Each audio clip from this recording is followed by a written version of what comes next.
महात्मा गांधी, फिर उनकी फोटो कहाँ है? और फिर इन सबके ऊपर जो फोटो है वो ये सरकार का दायित्व है, जो पेट्रोलियम मंत्रालय का दायित्व, वो बताए कि उनको देश को आजाद कराने में क्या भूमिका है। वो जिनकी फोटो इन सब देश पर कुर्बानी देने वालों के नाम, भूमिका तो स्वतंत्र वीर के नाम से उनको बोला जाता है। काला पानी से लेकर तमाम यातनाएं उन्होंने झेली, ये पूरा इतिहास है राजीव जी। ऐसा नहीं, हम मना नहीं कर रहे कि उनको काला पानी की सजा हुई, अंग्रेजों ने काला पानी भेजा, हम कब नहीं कह रहे कि नहीं हुआ, भूमिका नहीं है ये नहीं। लेकिन मैं जी कह रहा हूं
हमारा वो देश है जिसके पास जब कुछ नहीं था, जब कोई हमें आग नहीं दिखा पाया, स्वाभिमान से हम खड़े हुए थे। जब हमारे पास देश में खाने को अनाज नहीं होता था, तब भी हमारा स्वाभिमान जिंदा था। वो सरकारें थी। आपने विधानसभा में भी इस पर काफी बात उठाई थी। नहीं, देखिए, विधानसभा में हम क्यों नहीं उठाएंगे? इधर ये कहते हैं हम राष्ट्रभक्त हैं, परम वैभव पर राष्ट्र को ले जा रहे हैं। वो कौन सा परम वैभव है वो बताएं देश को, किस परम वैभव पर लेकर गए।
उनका ही बनाया हुआ संविधान है।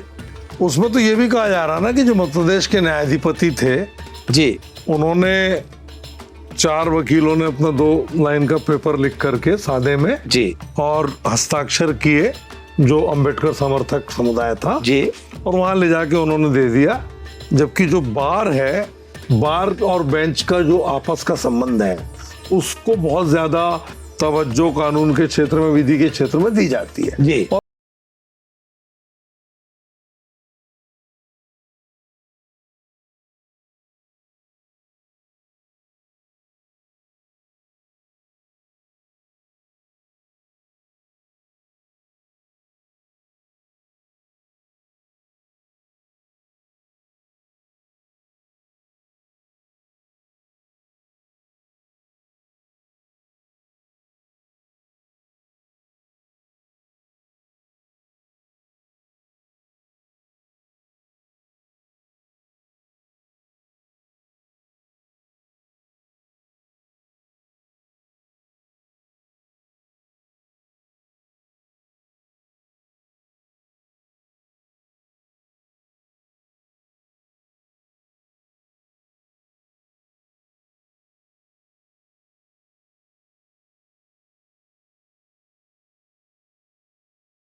सबूत लेके आते हैं, वो अपने सबूत लेके आए। ये सरकार को देना सबूत, हमको क्यों दे रहे हो? चैनल वालों को क्यों दे रहे हैं? ये बहस करा लो बोले। अरे तो ये मोदी सरकार को देना, जो मोदी सरकार धाम बना रही है, जो मोदी सरकार विदेशों में धाम बना रही है, जो मोहन सरकार आप कह रहे हो कि मध्य प्रदेश में धाम बना रही है, और उसी मोहन सरकार के राज्य में उसी के नुमाइंदे, उसी के समर्थित लोग बाबा साहब को संविधान निर्माता मानने से इनकार कर रहे हैं और दूसरे को सम्मान। वो तो कह रहे हैं हमारा कोई लेन देना नहीं बीजेपी आरएसएस से, हम तो इनके खिलाफ कार्रवाई क्यों नहीं की? हम तो सिर्फ इससे बड़ा राष्ट्रद्रोह कोई हो नहीं सकता। जो बाबा साहब डॉक्टर भीमराव अंबेडकर संविधान निर्माता है, जिनको विश्व में संविधान निर्माता के बदौलत बाबा साहब को विश्व में क्यों पूजा जा रहा है? फिर तो ये एक अपने यहाँ से एक प्रस्ताव पास करा। तो डिग्रियों पर भी सवाल उठा रहे हैं कि इतनी कम उम्र में इतनी डिग्री कहाँ से हो तो गई? मैं फिर कह रहा हूँ, उसका भी टाइमलाइन दे रहे हैं वो तो, कि ये कैसे बना ली। अरे तो वो उन्होंने भर्ती बना रहे 37% था बोले उनका तो एक जमाने। अरे हम कह रहे हैं उनका तो 2% था साहब, उनके कहने से। मैं ये कह रहा हूँ जिस विश्व के अंदर जहां जहां जिन देशों में बाबा साहब की प्रतिमा लगाई जा रही है, तो फिर तो वो असंवैधानिक हो जाएगी। फिर तो केंद्र सरकार को कुछ करना चाहिए। और ये BN राव को अपना संविधान निर्माता मानने वालों को पूछे तो, क्या आपने हमारे बाबा साहब का किस रूप में अपमान किया, किसने अधिकार दिया आपको? और इस सरकार ने किसी के खिलाफ भी मुकदमा कर देती है। राहुल जी ने ये बोल दिया, एक याचिका डाल दी, राहुल जी ने वहां ये बोल दिया, दूसरी याचिका डाल दी, राहुल जी ने तीसरा ये बोल दिया। तो इसकी याचिका, इनके इतने लोग बैठे हैं, इनके खिलाफ कोई याचिका नहीं डली अभी तक। जो बाबा साहब संविधान निर्माता को चैलेंज इन्होंने किया है, उनके खिलाफ एक याचिका कहीं सुनने को मिली है कि डली है? स्वयं संज्ञान सरकार ने क्यों नहीं लिया? कौन लेगा इसका संज्ञान? सरकार का पहला नैतिक दायित्व था, मोहन सरकार का सबसे पहले नैतिक दायित्व था कि उनके प्रदेश में बाबा साहब का इतना बड़ा अपमान हुआ है, तो उन अपमान करने वालों को सबसे पहले वो मुजरिम बनाते। वो तो नहीं किया। ये इनका राष्ट्र प्रेम है, ये इनका बाबा साहब के प्रति आदर है। अरे तुम एक धाम नहीं 100 धाम बना लो, समय आने पर इसका भी जवाब जनता आपको देगी। अच्छा, अभी अपन वापस आते हैं कि रोहतास बिहार से राहुल जी 1300 किलोमीटर की वोटर अधिकार यात्रा शुरू कर चुका है जी। ये क्या कांग्रेस के लिए संजीवनी बनेगा क्या मुद्दा? मैं समझता हूं, ये मुद्दा देश का है, आम जनता का है, या एक विपक्ष के नाते कांग्रेस का? मैं समझता हूं अब इस मुद्दे को सिर्फ कांग्रेस के हिस्से जोड़ के देखना ठीक नहीं है जी। ये पूरे लोकतंत्र के लिए है, ये देश के साथ साथ यहां भी विश्व में लोकतंत्र है, उन देशों के लिए भी संजीवनी साबित होगा आने वाले समय में। ये सिर्फ देश का मुद्दा नहीं है। तो एटम बम है क्या राहुल जी? ये बिल्कुल, वो तो अभी नमूना था, कुछ नहीं है। एक झलक में तो इनके हाथ पैर भूल रहे हैं। प्रेस कॉन्फ्रेंस आगे तो आने दो, आगे आगे क्या होगा है कुछ? आपको विश्वास है? राहुल जी छोड़ने वाले नहीं है। उन्होंने कहा है ना कि कुछ भी हो जाए, ध्यान करो आप, उनकी दादी माँ ने भी ये कहा था कि देश के लिए कुछ भी हो जाए। राहुल जी भी वही कह रहे हैं कि इस संविधान के लिए कुछ भी हो जाए, ये बाबा साहब का संविधान बचाने के लिए और इस संविधान में जो लोकतंत्र है उसको बचाने के लिए अगर राहुल जी को अपने प्राणों की बाजी भी लगाना पड़ी तो राहुल जी पीछे नहीं हटेंगे। राहुल जी के परिवार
हमारा देश वो देश है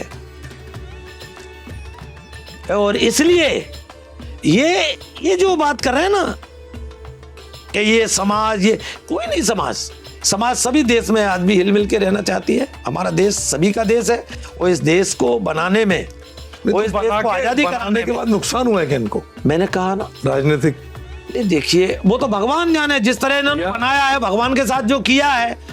भाई देखिए, आप भगवान के साथ आप छलावा करोगे, भगवान के नाम पे कुछ मांगोगे, फिर भगवान को उस दूसरी उसमें ले जाओगे, तो ये ईश्वर है, ईश्वर तो फल देगा। नहीं तो जो अब ये जो नए नए मुद्दे आप बोल रहे हो कि पीछे से विचारधारा है, तो मुझे लगता है आपका इशारा आरएसएस की तरफ है। मैं ये कह रहा हूं कि बाबा साहब भीमराव अंबेडकर जी संविधान निर्माता हैं।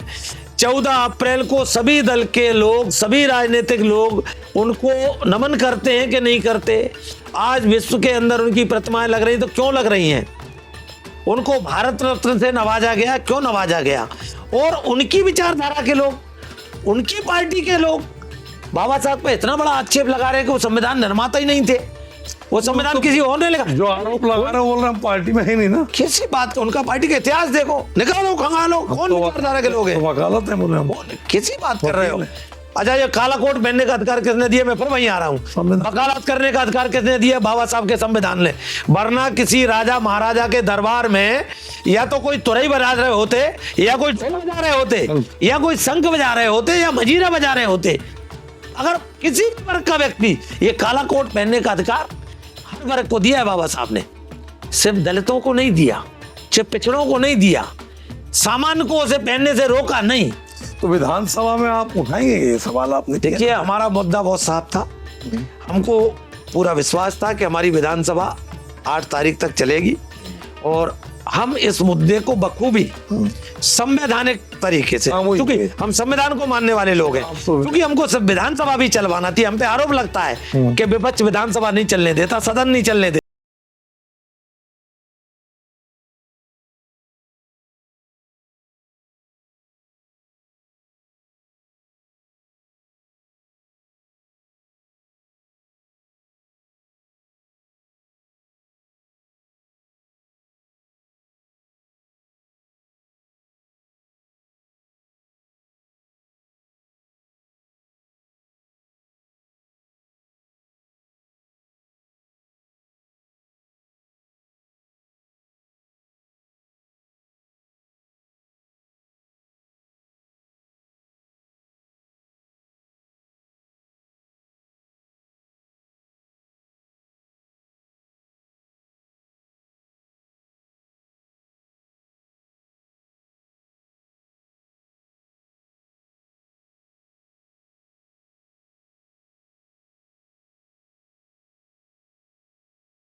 नहीं मान रहे हो, वो तो ये कह रहा है हमारा पार्टी पॉलिटिक्स से कोई लेना देना उसकी नहीं है। जांच कराओ, कौन लोग हैं जी असली राष्ट्रद्रोही, या देशद्रोही, या राज्यद्रोही?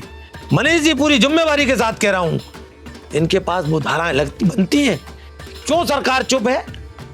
क्या सरकार किसी बड़े देश में एक सामाजिक वातावरण बिगड़े? नहीं तो आपको क्या देश में कोई सामाजिक अलग अलग धारा पे कुछ ले जाने की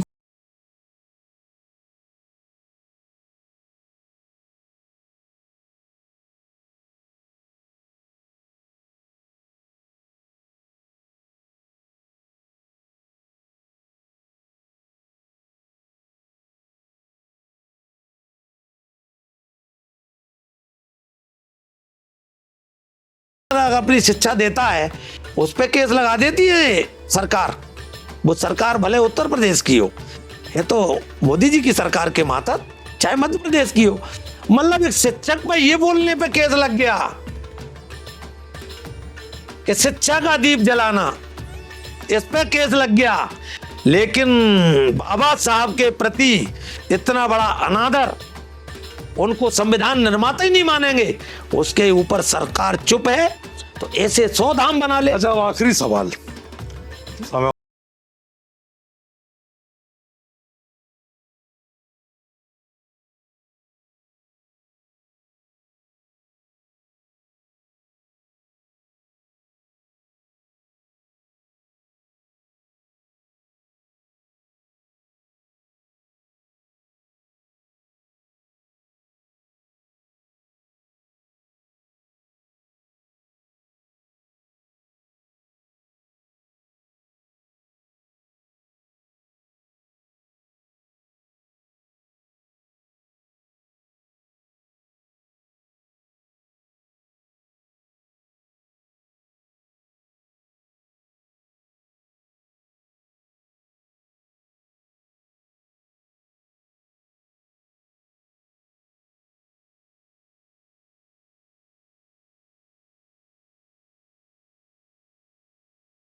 नहीं है, सवाल नहीं है। मतलब आप ये कहना चाह रहे हैं कि कांग्रेस असली अम्बेडकरवादी है? बिल्कुल। देश की आजादी के बाद से इतने वर्षों तक, लगभग 50 वर्षों तक देश में कांग्रेस का शासन रहा। किसी की हिम्मत हुई ये बात करने की कि संविधान बदलेंगे? किसी की हिम्मत हुई ये कहने की कि बाबा साहब भीमराव अंबेडकर के अलावा संविधान दूसरे ने लिखा? किसी की हिम्मत हुई क्या? इसलिए असली प्रेम और असली बाबा साहब को मानने वाली विचारधारा अगर कोई है तो वो कांग्रेस है वर्तमान के परिवेश। बाकी फिर जो बसपा और तमाम तरह के दल हैं, ये चंद्रशेखर की भीम आर्मी है, बसपा है, आजाद समाज पार्टी और बहुत सारे हैं। देखिए ये मेरा ये नहीं,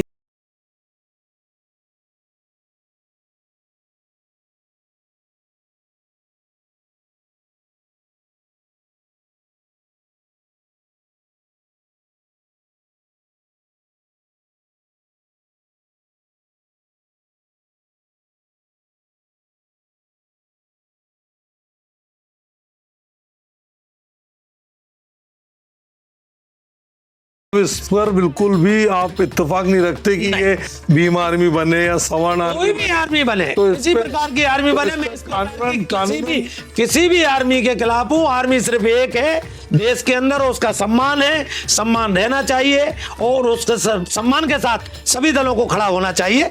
आप अपनी पार्टी बनाओ, अपनी पार्टी के नाम रखो, बाबा साहब के नाम पर रखो, हमें कोई आपत्ति नहीं। जिसके नाम पर रखना है उसके नाम पर। आपके हिसाब से? मेरे हिसाब से ये सेना का सम्मान तो हमको रखना चाहिए और सेना का सम्मान बचाना है तो इस तरह के शब्दों को प्रतिबंधित करना चाहिए। तो आप थे आज